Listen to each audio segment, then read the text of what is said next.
আসসালামু আলাইকুম, সবাই কেমন আছেন? আশা করি সবাই ভালো আছেন। আজকে আপনাদের সাথে শেয়ার করব রুই মাছের কালিয়া। তো চলুন ভিডিওতে যাওয়া যাক। রান্না করতে এখানে নিয়েছি আমি আগে থেকে কেটে ধুয়ে বসে করে রুই মাছ। এর মধ্যে এখন দিয়ে দিব হাফ টেবিল চামচ হলুদের গুঁড়া, হাফ টেবিল চামচ মরিচের গুঁড়া, স্বাদ অনুযায়ী লবণ দিয়ে এটাকে ভালোভাবে মাখিয়ে নেব। এরপর চুলায় একটা প্যান বসালাম। প্যানটা গরম হয়ে আসলে এর মধ্যে দিয়ে দিব পরিমাণ মতো সয়াবিন তেল।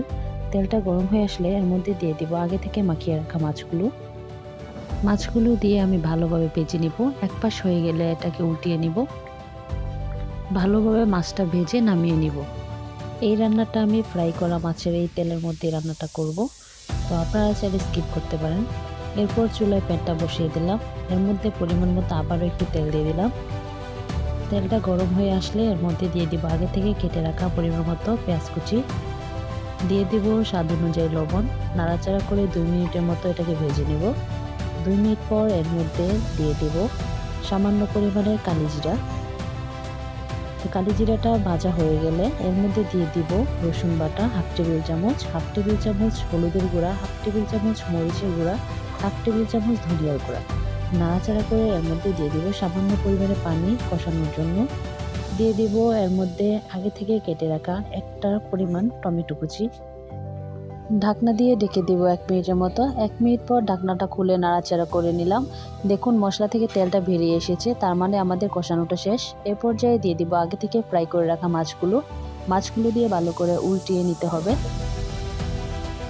তারপর ঢাকনা দিয়ে ঢেকে দিব আবারও 2 মিনিটের মতো, একদম মিডিয়াম লো আছে। 2 মিনিট পর ঢাকনা খুললে আমি মাছটি উল্টিয়ে নিব। ভালোভাবে মাছটা কষানো হয়ে গেলে দিয়ে দিব ঝোলটা। এই রান্নাটা শুকনা হবে, সেই জন্য বেশি ঝোল দেওয়া যাবে না, আপনারা আপনাদের পরিমাণ মতো দিবেন।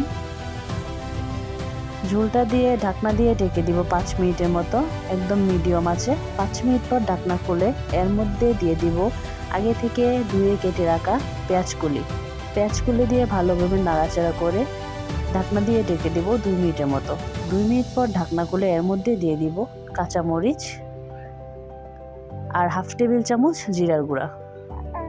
তারপর ঢাকনা দিয়ে ঢেকে দেব আবারও 2 মিনিটের মতো মিডিয়াম আছে।